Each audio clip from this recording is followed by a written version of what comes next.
Support for the local government news roundup comes from Rath Engineering Development, smarter systems for local government, like Red GMS, helping councils manage gravel pits and projects, track quality, test results, blending options and haulage, and know the true cost per tonne from day one. Rath Engineering Development can give you a one-off report that uses your existing pit data to pinpoint the best gravel sources for your next resheeting program or disaster restoration works, saving your council time and money. For local government systems built from real on-the-ground experience, talk to the team at Rath Engineering Development. Head to rathed.com.au to find out more. Coming up, an end to the Wyndham mayoral standoff in sight. A councillor's conduct complaint dismissed as vexatious. A costly compliance failure at a regional sports stadium. Ku-ring-gai formally adopts a 29% rate increase. A Queensland Council CEO resigns after 18 months. Tensions in the Cairns Council chamber as it adopts its new budget. Glenorchy scraps its public arts policy. And a local government reform success story from Cyprus. Hello, I'm Chris Eddy, back with your Friday edition of the Local Government News Roundup, brought to you by the Victorian Local Governance Association, the national broadcaster on all things local government, Symphony 3 simple, connected customer experiences, and Rath Engineering Development, smarter local government systems built from real on-the-ground experience.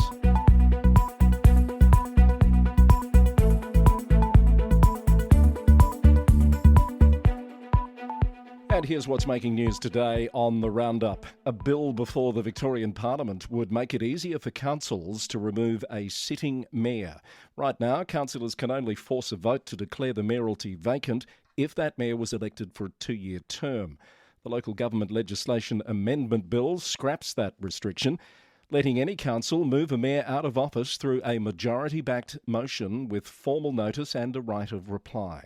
The change follows months of pressure on Wyndham City Council, where councillors have been unable to force out Mayor Preet Singh despite a unanimous no-confidence motion. The bill also addresses another controversy. Currently, a councillor is automatically stood down the moment any criminal charge is laid against them, including charges brought by a private individual rather than police or a formal prosecuting authority. The new law would restrict that automatic stand-down trigger to cases where proceedings are commenced by a recognised law enforcement agency. The change is directly relevant to Hepburn Shire's Don Henderson, who's been stood down as a councillor since March after a private resident laid charges alleging misuse of his position, charges that neither Victoria Police nor the Director of Public Prosecutions initiated. That matter is continuing before the Ballarat Magistrates Court, with the next hearing set for August. And the bill also creates new rules for councillors eyeing a tilt at state politics. Once a councillor formally nominates for state parliament, they'll automatically be placed on leave from council duties until the result is declared. Mayors and deputy mayors who declare their candidacy even earlier lose their leadership role straight away, though not their council seat. It's understood the new obligations will apply to elections held from January next year, so councillors contesting this November's state poll will not be covered by the new rules. Now, there is more in this bill. We'll be starting a conversation with Tony Roundup from Hunt & Hunt Lawyers on VLGA Connect from our episode this week about those incoming changes. Now to other Victorian Council news. An internal arbitration application lodged by Kingston Councillor Hardy Saab against Mayor Georgina Oxley has been dismissed as vexatious. Councillor Saab alleged the Mayor published a misleading Facebook post in December last year regarding the extension of municipal monitors at the council. In a ruling to be tabled at the council's upcoming meeting, arbiter Matt Evans found Councillor Saab had made no genuine attempt to work through Kingston's internal dispute resolution procedure before lodging the application, and that his claim to have exhausted internal avenues was misleading. The arbiter noted this is at least the third conduct proceeding involving the same parties at Kingston this year. Surf Coast Council is investigating a compliance failure at Ku-ring-gai Stadium in Torquay after independent testing revealed new retractable tiered seating does not meet national fire safety standards. The council has implemented interim safety measures so the stadium can remain open and is seeking legal advice. A full replacement of the seats will be required. Northern Grampians Shire has addressed community calls for public CCTV installation in Stawell and St Arnaud following recent concerns over vandalism and safety. Mayor Karen Hislop said that while the council is aware of the reports, no formal community submissions have been received. She highlighted significant budget constraints, noting that the purchase and upkeep of a camera network would cost the council hundreds of thousands of dollars.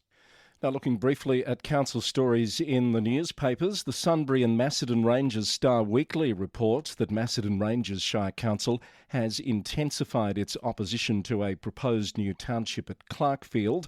The council is calling on the state government to refer the controversial development to the Priority Project Standing Advisory Committee for a full public hearing. Moonee Valley City Council plans to demolish the historic Ormond Park Pavilion at the conclusion of the 2026 season, following a $2 million estimate to repair its collapsed roof. According to the Herald Sun, the decision will displace junior teams from the Essendon Royals Soccer Club, who have tenanted the site for over 60 years. And from the Berwick Star News, the City of Casey has unanimously endorsed a new affordable housing policy, mandating a comprehensive review of council-owned land for potential housing sites by late November. An amendment introduced by Councillor Lynette Pereira requires a formal implementation plan featuring clear annual targets and 6 monthly progress reports to prevent the policy from stalling. In New South Wales, Ku-ring-gai Council has formally adopted a 29% rate increase for the forthcoming financial year, following approval from IPART. The decision combines a 24.6% special rate variation with a 4.4% rate peg, generating an additional $20.7 million annually. Randwick City Council is partnering with Surf Life Saving New South Wales to secure permanent drone surveillance at Coogee Beach following last weekend's shark attack. A local woman remains in a critical condition in hospital as a result of that attack. Mayor Dylan Parker says council lifeguards used newly installed shark bite kits during the emergency response. The council will co-host a community recovery swim and fundraiser this Sunday. In more Randwick news, the council has scaled back its controversial beachside paid parking proposal following community consultation. Under the revised plan, parking meters will be confined strictly to beachside zones rather than surrounding residential or business streets. The council will also issue multiple resident parking permits per household, moving away from its initial one permit limit. 9 News has the details on those changes. Port Macquarie Hastings Council is making a final push for infrastructure funding ahead of next Tuesday's New South Wales budget. Mayor Adam Roberts and executive staff have met with senior ministers seeking to secure state backing for critical growth projects. The council says the funding is vital to address current traffic congestion and support state-mandated housing targets. Kyogle Council has launched a new advocacy campaign targeting state and federal funding for essential community-identified infrastructure projects. Key priorities include sealing 15 kilometres of unsealed roads annually, replacing all causeways with bridges and completing upgrades to Clarence Way. The council is also lobbying for a permanent exemption from the state waste levy. Lismore City Council has reached a major milestone with 150 flood restoration projects now complete, delivered under the country's largest ever council infrastructure restoration program. Recent works include rural bridge replacements and extensive landslip repairs. A further 180 projects remain on the council's schedule. And Forbes Shire Council has approved a 6-month trial of the Return and Earn bin basket program. Wire baskets will be attached to existing public litter bins in the popular Lions Park to keep eligible drink containers separate from general waste. The initiative aims to boost local recycling rates and improve public amenity by discouraging people from rummaging through bins. Tamworth Regional Council has voted to endorse the public exhibition of new transparency guidelines governing how local councillors interact with property developers and registered lobbyists. The framework aims to formalise community and developer interactions during the planning process. That policy is now open for public feedback. And the council has also announced a major digital transition for its premier country music publication. After more than 50 years in print, Tamworth Country Music Capital News will move exclusively online later this year due to rising production and distribution costs. This is the Local Government News Roundup. It's Friday the 19th of June, and Friday means a new edition of VLGA Connect coming out on YouTube later today and on podcast. It's a jam-packed issue with some analysis of that new legislation that hit the Victorian Parliament this week. Look out for that program, brought to you by the VLGA and Hunt & Hunt Lawyers, wherever you get your podcasts and, of course, on YouTube. Balonne Shire Council in southwest Queensland is searching for a new Chief Executive Officer after Michelle Clark tendered her resignation at this week's council meeting. Clark has served in senior roles at Balonne since 2016 and as CEO since December 2024. She's stepping down to be closer to family following the birth of her grandson. She'll remain in the role until the 7th of August, when an interim CEO will take over while the permanent recruitment process gets underway. 4CA has reported on tensions at Cairns Regional Council during the adoption of its $785.6 million budget. Mayor Amy Eden noted that a February councillor workshop held without her ultimately shaped the final project lineup, though councillors claim the mayor chose not to attend that workshop. The budget locks in a 3.95% general rates rise alongside the major infrastructure investments. Severe inflation is squeezing the Ipswich City Council budget ahead of its June 30th release. Material and labour costs have surged by up to 75% over 3 years. And as a result, Mayor Teresa Harding says service delivery costs will rise by 9%. Central Highlands Regional Council has handed down its budget, projecting a $7.2 million operating surplus. Despite recent leadership challenges, the council has delivered a below CPI average general rates rise of 3.7%. Industrial action at Western Downs Regional Council has been extended, marking the region's longest ever strike. Members of the Australian Workers' Union and the Services Union continue to dispute wages and conditions. An Industrial Relations Commission conciliation meeting will be held next month, according to the Courier Mail. And Fraser Coast Regional Council has approved the next phase of planning for a new curbside green bin service. A recent business case reveals the initiative could divert over 6,700 tonnes of organic waste annually, significantly extending the life cycle of the Maryborough landfill. On to Tasmania, and Devonport City Council will vote on Monday on a proposed budget featuring a 4.75% general rate increase. The budget outlines a $33.4 million capital works program, highlighted by a $24 million allocation to complete the Devonport Indoor Sports Stadium. More details today in The Advocate. From the Mercury, Glenorchy City Council has voted 8-1 to scrap its dedicated public arts policy, removing guaranteed funding percentages for future public art installations. Chief Executive Emilio Real said public artworks will now be treated as standard capital works projects, requiring case-by-case funding bids during the annual budget process.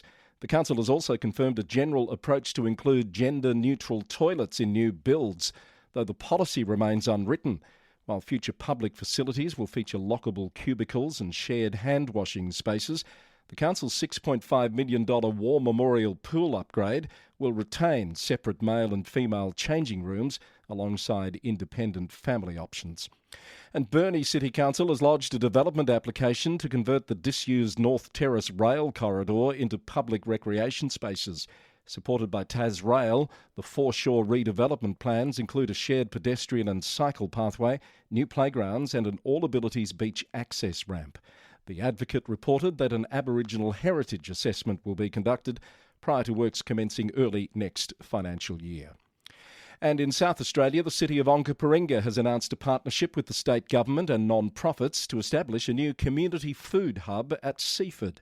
Backed by over $980,000 in state operational funding, the facility aims to tackle a 40% local food insecurity rate by providing low-cost essentials and wraparound social services from September. The council has also finalised the fixed charge component for the upcoming financial year's rates, ahead of next week's final decision on its annual business plan and budget.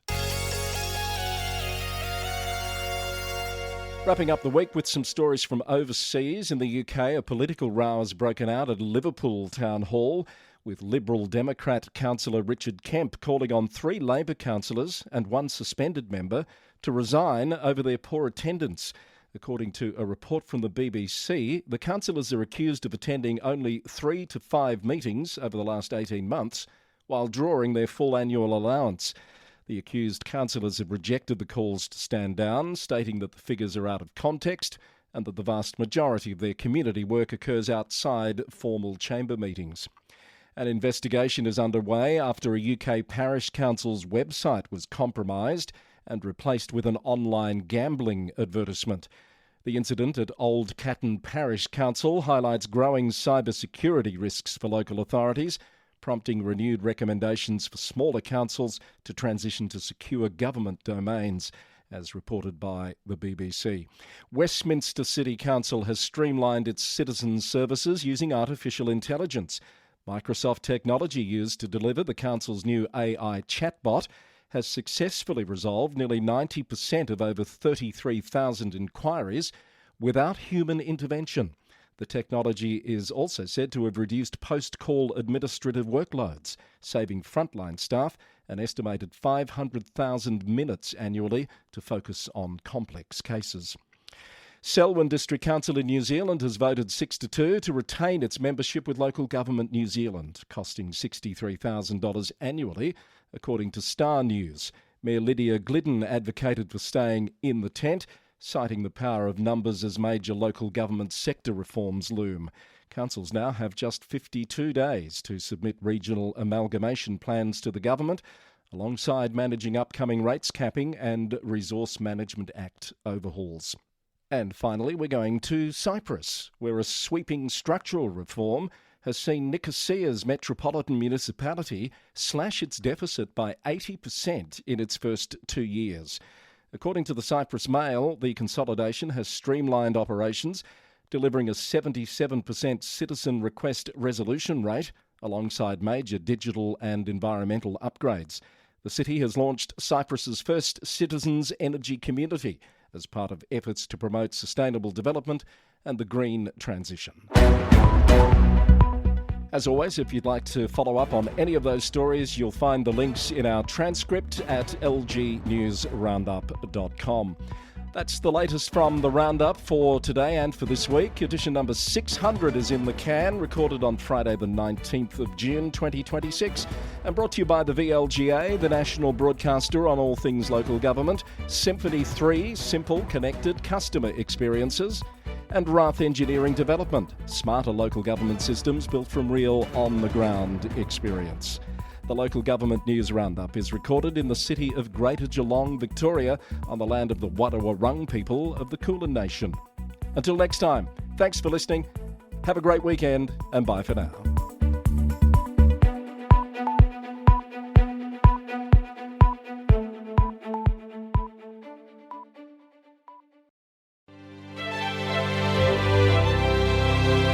Support for the Roundup comes from Symphony 3, allowing councils to connect their systems securely, to automate their data flows and to monitor performance in real time. And right now, councils are lining up for their own emergency dashboard, like the one that Symphony 3 has created for the city of Greater Bendigo. The dashboard helps keep the community safe and prepared before, during and after emergencies.